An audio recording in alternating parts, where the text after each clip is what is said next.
हम sympathetic nervous system को discuss कर रहे थे कि वो किस तरीके से एक्शन करता है। तो मैंने बताया भी था कि वो वैसो कंस्ट्रिक्शन वगैरह करवाता है। लेकिन अब इस ऑडियो के अंदर हम देखेंगे कि किस तरीके से सिंपैथेटिक नर्वस सिस्टम जो है ना वैसो कंस्ट्रिक्शन करवाता है। अब ये वैसो कंस्ट्रिक्शन इस तरीके से करवाता है कि इसकी जो नर्व एंडिंग होती है वहाँ से हमारे पास दो टाइप के न्यूरोट्रांसमीटर रिलीज़ होते हैं, एक नॉरएपिनेफ्रिन और एक रिलीज़ होता है एपिनेफ्रिन। ये दो न्यूरोट्रांसमीटर होते हैं, एपिनेफ्रिन, नॉरएपिनेफ्रिन। याद रखना कि नॉरएपिनेफ्रिन जो है वो one of the most strongest and powerful vaso constrictor है। ये सिर्फ और सिर्फ वैसो कंस्ट्रिक्शन ही करवाएगा। और ये कहाँ पे जाके अटैच होगा? ये अटैच होगा जो हमारे पास जिस भी मसल की नर्व एंडिंग होगी ना, जैसे नर्व से सिंपैथेटिक नर्व्स एंड होंगी किसके ऊपर? मोटर एंड प्लेट के ऊपर। और हमें पता है मोटर एंड प्लेट क्या होती है कि जो कि मसल की अपर वाली पार्ट होती है। मसल की जैसे स्मूथ मसल है जो कि आर्टरी की वॉल बना रहा है, उसकी अपर पार्ट के ऊपर ये एंड होगी, ठीक है। तो उस मसल वॉल के ऊपर क्या होगा कि हमारे पास रिसेप्टर्स होते हैं। दो टाइप के रिसेप्टर्स होंगे, अल्फा रिसेप्टर और बीटा रिसेप्टर। तो जो अल्फा रिसेप्टर होगा ना उसके ऊपर अगर आके हमारे पास नॉरएपिनेफ्रिन लगेगा तो ये हमारे पास काम करेगा वैसो कंस्ट्रिक्शन का। लेकिन अगर हमारे पास ये न्यूरोट्रांसमीटर जाके बीटा के ऊपर लग जाता तो ये हमारे पास काम करता है वैसो डायलेशन का। लेकिन एक चीज़ और, नॉरएपिनेफ्रिन कभी भी वैसो डायलेशन का काम नहीं करेगा। नॉरएपिनेफ्रिन कभी भी वैसो डायलेशन का काम नहीं करेगा क्योंकि वो बीटा रिसेप्टर के ऊपर जाके अटैच ही नहीं होता। वो सिर्फ और सिर्फ अल्फा रिसेप्टर जो कि लोकेटेड होती है on the motor end plate of smooth muscle cell, तो उसके ऊपर जाके ये अटैच होगा, ठीक है। तो क्या कंक्लूजन निकला कि नॉरएपिनेफ्रिन जो होगा वो मोस्ट पावरफुल वैसो कंस्ट्रिक्टर है क्योंकि वो है ना हमारे पास alpha receptor on smooth muscle cell of arterial wall के ऊपर जाके लगता है, ठीक है। तो वो जैसे ही उसके ऊपर जाके अटैच होगा, नॉरएपिनेफ्रिन अल्फा रिसेप्टर के ऊपर जाके अटैच होगा, तो वो क्या करेगा? वो करेगा कि हमारे पास जो आर्टरी की वॉल है उसको क्या कर देगा? कंस्ट्रिक्ट कर देगा। जो आर्टरी की वॉल स्मूथ मसल से बनी हुई है उसको क्या करेगा? कंस्ट्रिक्ट कर देगा और आर्टीरियल प्रेशर को रेस कर देगा। इसी तरीके से जो एपिनेफ्रिन है, एपिनेफ्रिन जो है ना वो थोड़ा मुनाफिक है। वो या तो है ना वो देखेगा जहाँ ज़्यादा फ़ायदा है, वो देखेगा कि अगर है ना अल्फ़ा रिसेप्टर मौजूद है तो वो अल्फ़ा रिसेप्टर के ऊपर लग कर है ना वैसो कंस्ट्रिक्शन करा देगा। और अगर देखेगा कि भाई अल्फ़ा रिसेप्टर नहीं है, कहीं किसी स्मूथ मसल वॉल के ऊपर अल्फ़ा रिसेप्टर नहीं है और बीटा रिसेप्टर है, तो बोलेगा चलो बीटा रिसेप्टर से ही काम चला लो। वो बीटा रिसेप्टर के ऊपर जाके अटैच हो जाएगा और है ना वैसो डायलेशन का काम करा देगा। मैंने कहा था कि है ना हमारे पास पैरासिम्पैथेटिक नर्वस सिस्टम की जो सप्लाई है वो वेजल्स को नहीं होती, तो हमारे पास वैसो डायलेशन कैसे होगी? तो जो स्केलेटल मसल्स होते हैं उनको, स्केलेटल मसल्स को बहुत ज़्यादा ब्लड सप्लाई की नीड होती है, ठीक है। जब वो एक्सरसाइज वगैरह कर रहे हैं तो उनको बहुत ज़्यादा ब्लड सप्लाई की नीड होती है। तो उनको जो ब्लड सप्लाई मिल रही है वो फिर वैसो डायलेट कैसे होंगी? वैसो कंस्ट्रिक्ट तो चल सिंपैथेटिक नर्वस सिस्टम करा देगा, तो वैसो डायलेट वो कैसे होंगी? तो वो वैसो डायलेट ऐसे होती हैं कि पहले तो हमारे पास वो जो लोकल कंट्रोल था ब्लड फ्लो का, वो क्या कराएगा? वो उसको वैसो डायलेट करा देगा ड्यू टू कि वो अगर मसल्स बहुत ज़्यादा एक्सरसाइज कर रहे हैं तो है ना उनको मेटाबॉलिज्म बहुत ज़्यादा हो रहा है, तो हमारे पास क्या होगा? वो वैसो डायलेटर सब्सटेंस आ जाएंगे और उसकी जो है ना जो स्केलेटल मसल्स को आर्टीरियल सप्लाई मिल रही थी वो वैसो डायलेट हो जाएगी।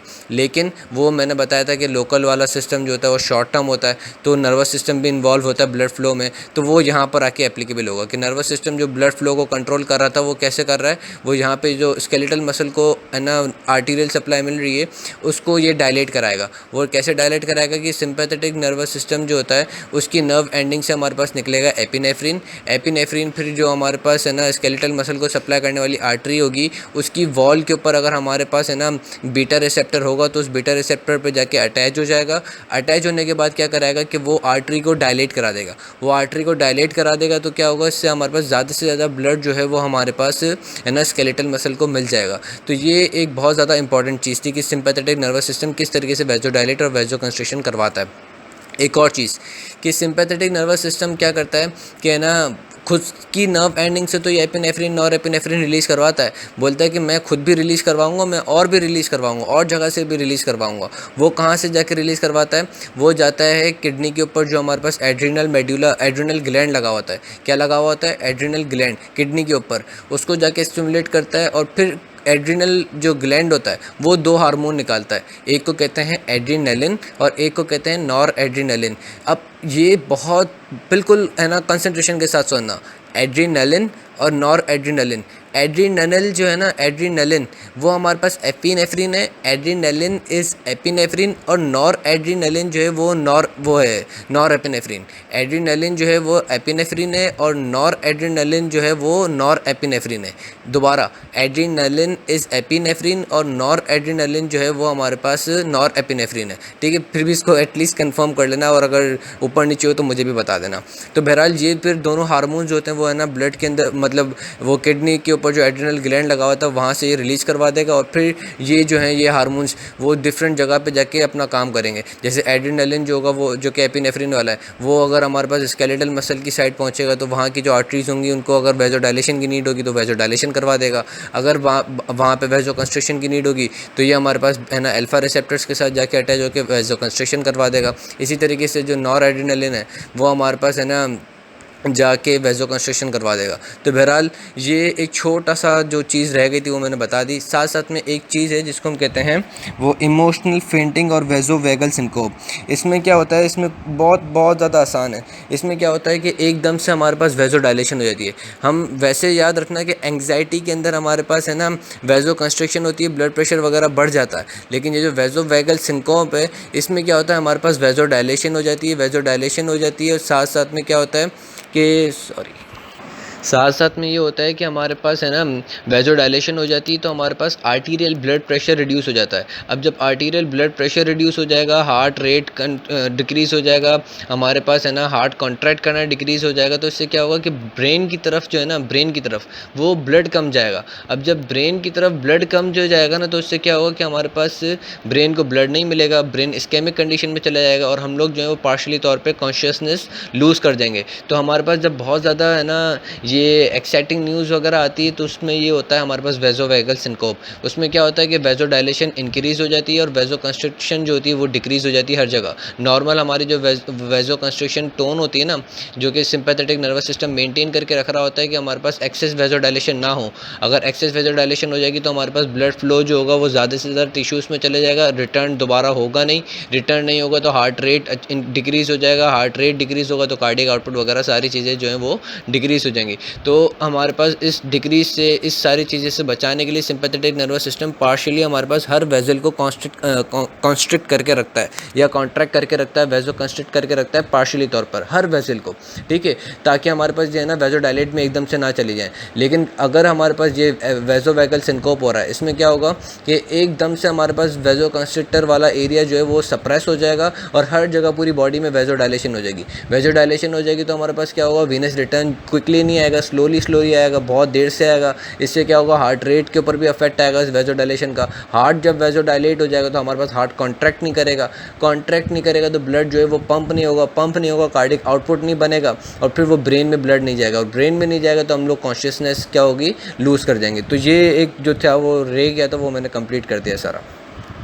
Mail action of parasympathetic nervous system बहुत आसान, सबसे ज़्यादा आसान मुझे सबसे ज़्यादा हलवा ये लगता है क्योंकि काम ही दो करता है। वो दो काम ये करता है कि देखेगा कि जैसे आर्टीरियल प्रेशर 100 से ज़्यादा बढ़ रहा है तो वो क्या करेगा कि वो उसको रिड्यूस करवाने की करेगा। वो उसको रिड्यूस कैसे करवाएगा कि सिर्फ और सिर्फ ये उसका कार्डिक आउटपुट डिक्रीज़ करवाएगा। कार्डिक आउटपुट कैसे डिक्रीज़ कराएगा कि हमें पता है arterial pressure is equal to cardiac output into total peripheral resistance. अब ये वेजल्स के ऊपर जाके तो ऐड करने से रहा, ठीक है, तो अब ये उनको है ना ये रिड्यूस कैसे कराएगा, वेजल्स के ऊपर जाके तो ऐड करने से रहा, तो ये रिड्यूस कैसे कराएगा आर्टीरियल प्रेशर को, ये रिड्यूस करवाएगा by decreasing cardiac output. Arterial pressure है बढ़ा हुआ, ठीक है, हमें उसको डिक्रीज़ करवाना है। डिक्रीज़ कराने के दो तरीके हैं, या तो कार्डिक आउटपुट डिक्रीज़ करा दो या टोटल पेरिफेरल रेजिस्टेंस डिक्रीज़ करा दो। अब पैरासिम्पैथेटिक नर्वस सिस्टम जो होता है वो वेजल्स के ऊपर जाके तो एक्शन लेता ही नहीं है, ठीक है, तो टोटल पेरिफेरल रेजिस्टेंस तो डिक्रीज़ करवाने से रहा, तो ये क्या कराएगा, वो कार्डिक आउटपुट को डिक्रीज़ कराएगा। कार्डिक आउटपुट कैसे डिक्रीज़ कराएगा कि हार्ट को कहेगा कि तुम भाई कम कॉन्ट्रैक्ट होना शुरू करो, अपनी एक्साइटेबिलिटी को डिक्रीज़ कर दो, ठीक है, अपना हार्ट रेट डिक्रीज़ कर दो। तो इससे क्या होगा कि हमारे पास कार्डिक आउटपुट डिक्रीज़ होगा। कार्डिक आउटपुट डिक्रीज़ होगा तो इससे क्या होगा कि हमारे पास आर्टीरियल प्रेशर जो होता है वो रिड्यूस होना शुरू हो जाएगा, और फिर जो टोटल पेरिफेरल रेजिस्टेंस को जो डिक्रीज़ करवाएगा वो डिक्रीज़ करवाएगा। जो हमारा लोकल कंट्रोल सिस्टम है ना, वो देखेगा भाई हमारे पास तो ब्लड आ ही नहीं रहा, मेटाबॉलिज्म की नीड नहीं हो रही, और हमारे पास ऑक्सीजन जो है वो टिश्यूज़ को अवेलेबल नहीं हो रहे, जो स्पिंटर्स को बंद करके रख रहे थे, ऑक्सीजन डिमांड थ्योरी, ठीक है, तो क्या होगा कि हमारे पास ऑक्सीजन खुल जाएगी और है ना मतलब वो स्पिंटर खुल जाएगा और फिर ब्लड जो होता है वो टिश्यूज़ की तरफ फ्लो होना शुरू हो जाएगा। तो पैरासिम्पैथेटिक नर्वस सिस्टम ने टिश्यूज़ के मेटा आर्टीरियोज के ऊपर कोई एक्शन नहीं किया, उसने सिर्फ क्या किया, उसने कार्डिक आउटपुट डिक्रीज़ करवाया। तो जिसकी वजह से क्या होगा, ब्लड जो है वो वेजल्स के अंदर कम जाएगा। अब जब वो ब्लड जो है वो वेजल्स के अंदर कम जाएगा तो वही कम ब्लड मेटा आर्टीरियोज पे पहुंचेगा, वहाँ से उसको ऑक्सीजन कम मिलेगी, तो वो क्या होगा, वो खुद ही खुल जाएगा और है ना ब्लड फिर टिश्यूज़ की तरफ फ्लो होना मतलब नॉर्मल फ्लो होना शुरू हो जाएगा और हमारे पास आर्टीरियल प्रेशर भी क्या होगा, वो नॉर्मल होना शुरू हो जाएगा। वो नॉर्मल कैसे हुआ कि उसने कार्डिक आउटपुट रिड्यूस करवा दिया, और हमें पता है कि arterial pressure is equal to cardiac output into total peripheral resistance. अब कार्डिक आउटपुट भी रिड्यूस हो गया, टोटल पेरिफेरल रेजिस्टेंस भी डिक्रीज हो गया, तो आर्टीरियल प्रेशर वाला जब मेरे दोनों भाई रिड्यूस हो रहे हैं तो मैं इंक्रीज रह के क्या करूँ, वो भी रिड्यूस हो जाता है।